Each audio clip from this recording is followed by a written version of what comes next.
ತಡರಾತ್ರಿಯಲ್ಲಿ ಮೂವರು ಸ್ನೇಹಿತರು ಭೇಟಿಯಾಗುವುದು ತಡವಾಗಿ ಅನುಭವಿಸಿದ ನಂತರ ಈ ಮರ್ತ್ಯ ಜಗತ್ತಿನಲ್ಲಿ ಒಬ್ಬರು ಸಾಯಲು ಉದ್ದೇಶಿಸಿರುವಂತೆ ಇಲ್ಲಿ ಜನಿಸಿದ ಪ್ರತಿಯೊಬ್ಬರೂ ಸಹ ಒಂದು ದಿನ ಸಾಯುವುದು ಖಚಿತ. ಐಹಿಕ ಕ್ಷೇತ್ರದಲ್ಲಿ ಒಂದು ಅಂತಿಮ ಸತ್ಯವಿದ್ದರೆ ಅದು ಎಲ್ಲ ಜೀವಿಗಳಿಗೆ ಸಾವಿನ ಅನಿವಾರ್ಯತೆಯಾಗಿದೆ. ಆದಾಗ್ಯೂ ಈ ವಾಸ್ತವದ ಹೊರತಾಗಿಯೂ ಅದನ್ನು ಒಪ್ಪಿಕೊಳ್ಳಲು ನಿರಾಕರಿಸುವ ಕೆಲವರು ಇದ್ದಾರೆ.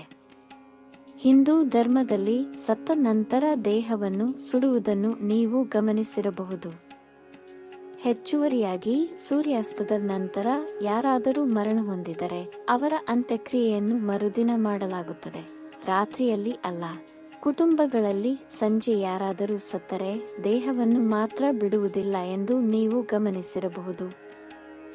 ಆದರೆ ರಾತ್ರಿಯಲ್ಲಿ ಯಾರನ್ನೂ ಒಬ್ಬಂಟಿಯಾಗಿ ಬಿಡುವುದಿಲ್ಲ. ಏಕೆ ಎಂದು ನಿಮಗೆ ತಿಳಿದಿದೆಯೇ? ಇಲ್ಲದಿದ್ದರೆ ಈ ವಿಡಿಯೋವನ್ನು ಕೊನೆಯವರೆಗೂ ವೀಕ್ಷಿಸಲು ಮರೆಯದಿರಿ, ಏಕೆಂದರೆ ನಾನು ಗರುಡ ಪುರಾಣದಲ್ಲಿ ಈ ಪ್ರಶ್ನೆಗೆ ಉತ್ತರವನ್ನು ವಿವರಿಸಲಿದ್ದೇನೆ. ಆದ್ದರಿಂದ ಯಾವುದೇ ವಿಳಂಬವಿಲ್ಲದೆ ಗರುಡ ಪುರಾಣದ ಒಳನೋಟಗಳನ್ನು ಪರಿಶೀಲಿಸೋಣ.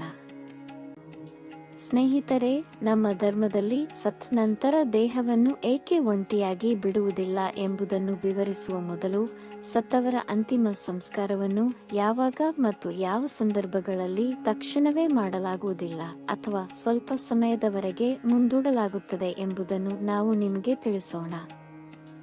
ಮೊದಲ ಮತ್ತು ಅಗ್ರಗಣ್ಯವಾಗಿ ಹಿಂದೂ ಧರ್ಮದಲ್ಲಿ ಸೂರ್ಯಾಸ್ತದ ನಂತರ ಯಾರಾದರೂ ಸತ್ತರೆ ಅವರ ದೇಹವನ್ನು ರಾತ್ರಿಯಿಡೀ ಮನೆಯಲ್ಲಿ ಇರಿಸಲಾಗುತ್ತದೆ ಮತ್ತು ಮರುದಿನ ಅಂತ್ಯಕ್ರಿಯೆ ನಡೆಯುತ್ತದೆ ಎಂದು ನಾವು ನಿಮಗೆ ಹೇಳೋಣ.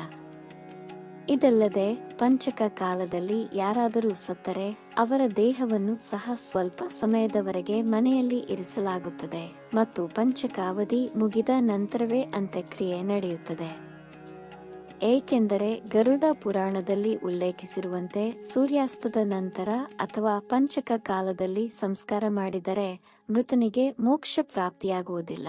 ಆದ್ದರಿಂದ ರಾತ್ರಿ ವೇಳೆ ಯಾರಾದರೂ ಸತ್ತರೆ ತಕ್ಷಣ ಶವವನ್ನು ಸ್ಮಶಾನಕ್ಕೆ ತೆಗೆದುಕೊಂಡು ಹೋಗುವುದಿಲ್ಲ, ಬದಲಾಗಿ ಅದನ್ನು ಮನೆಯಲ್ಲಿ ಇರಿಸಲಾಗುತ್ತದೆ ಮತ್ತು ನಾವು ಬೆಳಿಗ್ಗೆ ತನಕ ಕಾಯುತ್ತೇವೆ.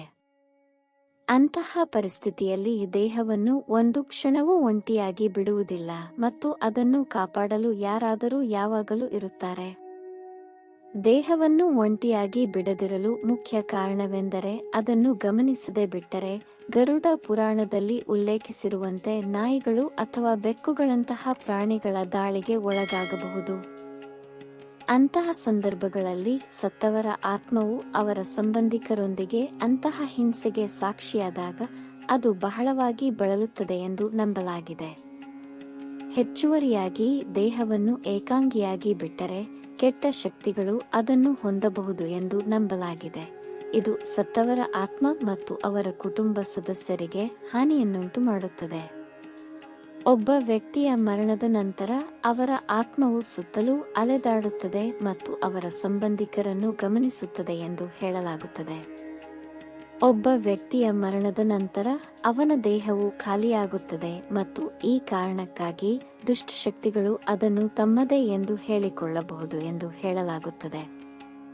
ಅದಕ್ಕಾಗಿಯೇ ರಾತ್ರಿಯಲ್ಲಿ ಯಾರೂ ಒಬ್ಬಂಟಿಯಾಗಿ ಉಳಿಯುವುದಿಲ್ಲ ಮತ್ತು ಯಾರಾದರೂ ಅದನ್ನು ಕಾಪಾಡಲು ಯಾವಾಗಲೂ ಇರುತ್ತಾರೆ. ನೀವು ಇದರ ಬಗ್ಗೆ ಏನನ್ನು ಯೋಚಿಸುತ್ತೀರಿ?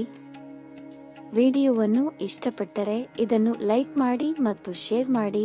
ಇಂತಹ ಹೆಚ್ಚಿನ ವಿಡಿಯೋಗಳಿಗಾಗಿ ನಮ್ಮ ಚಾನೆಲ್ಗೆ ಸಬ್ಸ್ಕ್ರೈಬ್ ಆಗಿ.